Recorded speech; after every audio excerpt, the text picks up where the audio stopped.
मतलब 26 दल मिला के एक गठन को तैयार किया गया है, उसका नाम रखिए इंडिया। आप एक कटोरे में मेढक को रख दीजिए तो क्या मेढक उस कटोरे में रहेगा? नहीं रहेगा, कूद के भाग जाएगा। कौन जाएगा भाई? पता ही नहीं है कि कैप्टन कौन है उनका। तो उत्तर प्रदेश से लड़े चाहे इस्लामाबाद से लड़े, वो तो कहीं से भी लड़ सकते हैं। उनकी 2024 में तो मोदी जी जीत ही रहे हैं, 2025 में भी बीजेपी की सरकार यहाँ गारंटी के साथ बन रही है। तो हम लालू को देख लिए, 15-20 साल हम नीतीश को देख लिए। अब बिहार जहाँ था वही है, और वहाँ मतलब एक तो आप दलदल में फंसे ही हैं, हम आपको और 5 लाख रुपए दे देंगे ताकि आप और दलदल में फंसे रहिए और हमें वोट देते रहिए।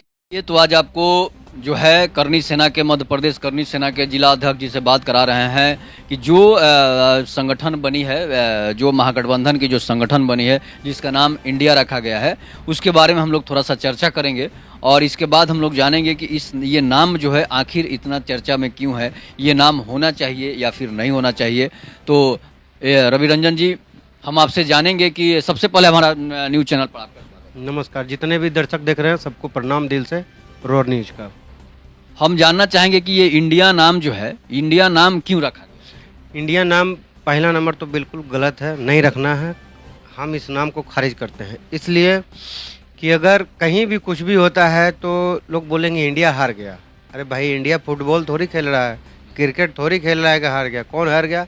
एक पॉलिटिक्स जो अपने नाम को इंडिया बना रखे है। 26 संगठन मिला के, सभी मतलब 26 दल मिला के एक गठन को तैयार किया गया है, उसका नाम रख दिए इंडिया, जो कि बिल्कुल बिल्कुल गलत है। ये बिल्कुल नहीं होना चाहिए। इससे क्या दिक्कत क्या होगा? दिक्कत बहुत है। कहीं भी बाहरी जो हमारे जो देश है, अन्य जो देश है, अगर कुछ भी ऐसा होता है तो वो सीधा यही बोलेंगे कि हमारा इंडिया हार गया। अरे भाई, तो इंडिया कैसे हार गया? ये नाम बिल्कुल गलत है, होना ही नहीं चाहिए। इसके बदले में इन लोगों को और कुछ नाम रखे। जितना तो है नहीं, वैसे जीतेंगे तो बीजेपी ही, क्योंकि इनके रवैये और उनके रवैये में ज़मीन आसमान का अंतर है। तो इंडिया जो नाम है बिल्कुल शर्मनाक है, गलत है अपने देश के लिए, कांग्रेस पार्टी के लिए, बाकी जितने भी अन्य दल हैं उनके साथ 26 दल बैठे हैं, उनके लिए भी ये गलत है। उनको इस पर विचार करके इस नाम को खारिज करके अन्य नाम को सुझाव देना चाहिए। इनका कहना है कि जो है इंडिया नाम जो है, इस नाम से ऐतराज़ है इनको, इसलिए ऐतराज़ अगर कोई गलती करता है, जैसे कोई घोटाला में फंस गया, कोई जैसे रेप कांड में फंस गया, वही तो बात है। कोई भी अगर मान लो बाई चांस इनकी अगर सरकार बन भी जाती है, घोटाले तो होंगे, ये तो 100% श्योरली है, क्योंकि 70 सालों से हम लोग देखते आ रहे हैं। भले हमारे पास पहले सोशल मीडिया नहीं थी, उतना नहीं था 2014 के पहले, और इसी का फायदा कांग्रेस ने भरपूर उठाया है, ताकि जनता तक तो हमारी बात जो है पहुंच नहीं पा रही है, तो हम घोटाले पर घोटाले किए जा रहे हैं। तो सबसे बड़ी चीज़ यही है, ये नाम बिल्कुल नहीं होना चाहिए। तो इस नाम से ऐतराज़ है जो है इनको। और इसके बाद हम लोग क्या इंडिया गठबंधन तो अब बन गई है, क्या उनकी सरकार बन सकती है? नहीं बनेगा, कभी नहीं बन सकता है। आप एक कटोरे में मेढक को रख दीजिए तो क्या मेढक उस कटोरे में रहेगा? नहीं रहेगा, कूद के भाग जाएगा। तो यही सोच है आज के जितने भी दल हैं सबका।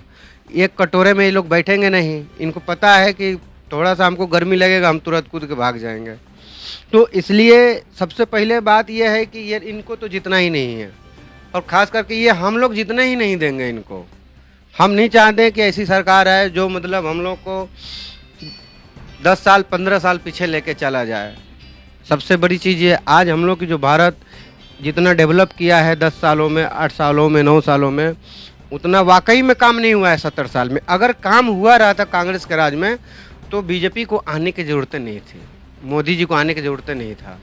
अच्छा, एक बात बताइए, इंडिया जैसे है कि इसमें तो पीएम का चेहरा भी कोई सामने नहीं दिख रहा है, कौन नहीं है? वही तो मैं बता रहा हूँ कि ये देखिएगा, हम आपको एक एग्जांपल दे रहे हैं। दोनों साइड में दो मतलब टीमें थी, और एक टीम से कैप्टन आगे आया, ठीक है, अनाउंसर ने दूसरे टीम से भी कैप्टन को मंगाया, लेकिन वहाँ कैप्टन कोई नहीं है। अब ये सोचिए, जितने 11 प्लेयर हैं सब एक दूसरे का मुंह देख रहे हैं, कौन जाएगा भाई?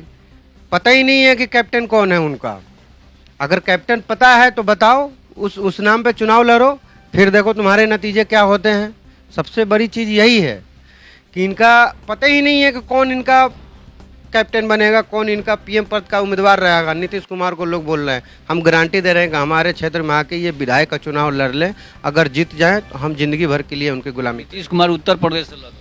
वो उत्तर प्रदेश से लड़े चाहे इस्लामाबाद से लड़े, वो तो कहीं से भी लड़ सकते हैं, उनके लिए कोई दिक्कत नहीं है।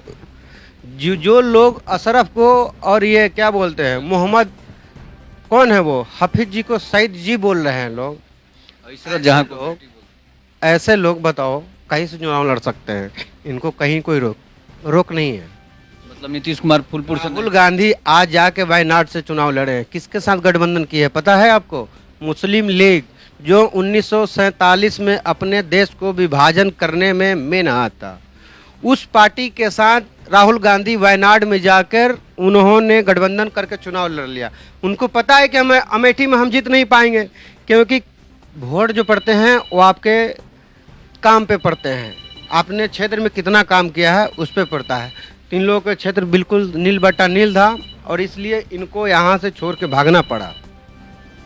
एक बात और जानेंगे कि जो बिहार में जो चल रहा है, तो क्या लगता है आपको 2024 में कौन जीतेगा? 2024 छोड़िए, 2024 में तो मोदी जी जीत ही रहे हैं। 2025 में भी बीजेपी की सरकार यहाँ गारंटी के साथ बन रही है। बिहार में इससे आपको जानते हैं बीजेपी को इससे बहुत फायदा मिला है। ये लोग सोच रहे हैं कि हमको बीजेपी से अलग होकर नीतीश घाटा में चले गए और बीजेपी उसमें प्लस पॉइंट में आगे बढ़ गया। क्यों? क्योंकि बीजेपी अब ना कभी किसी से गठबंधन करेगी इन लोगों से, क्योंकि इनको पता हो गया है। और दूसरी नंबर चीज़ कि ये जो दोनों चुनाव लड़ेंगे और बीजेपी अकेले चुनाव लड़ेगी, तो 100% जाहिर सी बात है कि हम लोग बीजेपी को सपोर्ट करेंगे, क्योंकि इनको हम 20 साल से तो हम लालू को देख लिए, 15-20 साल हम नीतीश को देख लिए। अब बिहार जहाँ था वही है और वहाँ से भी थोड़ा सा पीछे चला गया, आगे नहीं चलेगा, पीछे चला गया। विकास देखिए, विकास दर देखिए हर स्टेट का, हर स्टेट को आपका वो मिलता है, जो वहाँ से आपका बजट मिलता है हर स्टेट का आता है और उसका नियम रहता है कि उस बजट के साथ साथ जो टैक्स भारत सरकार को देना पड़ता है। आज पता है कितना बकाया है? 9 अरब रुपए बकाया है इन बिहार का केंद्र सरकार में देने के लिए, और ये हर बार पैसे की मांग करते हैं। तो भाई कोई भी आदमी आपको पैसा कब देगा? जब आप उसे लौटाओगे तभी देगा ना। जब आप लौटाने में सहमत नहीं हो तो आपको उतना ही मिलेगा ना जितना उसका बजट है। तो इसमें आपको चिल्लाने से कुछ नहीं है, वो आपको अपना जेब भर रहे हैं। नेता जो हैं बिहार के जितने भी हैं सत्ता में बैठे हैं, सब जेब भरने के लिए बैठे हैं और कोई कारण नहीं है। आज देखिए उत्तर प्रदेश में इतना विकास हो गया, मैं खुद उत्तर प्रदेश में अभी नौकरी कर रहा हूँ, दूसरे स्टेट से आकर मैं बिहार से जाके वहाँ नौकरी कर रहा हूँ। कितने सालों में ये बदला? 5-6 सालों में बदला, 7 सालों में बदला। 5 साल योगी जी रहे, उसके बाद फिर दोबारा योगी जी रहे। आज के डेट में यूपी का जितना जीडीपी है 33 अरब करोड़ रुपए, उससे ज़्यादा का वहाँ पे इन्वेस्टर आए हुए हैं, ये सबको पता है। और ये लखनऊ में चल रही थी मीटिंग, सब लोगों ने देखा, नीतीश और लालू सब लोगों ने देखा। लेकिन देखने से नहीं होता है, उस पर अमल कीजिए, आप ऐसा बनाइए अपने आप को। बहुत सारे ऐसे ज़मीनें हैं जहां हम लोग की कंपनियां लग जाएगी, कंपनियां लग जाएगी तो बिहार के जो जितने भी युवा हैं वो बिहार में ही जॉब करेंगे, बाहर नहीं भटकना पड़ेगा। आज के डेट में आपके पास क्या है? हम इंटर कर लिए, ग्रेजुएशन कर लिए, उसके बाद हम कहाँ जाएंगे?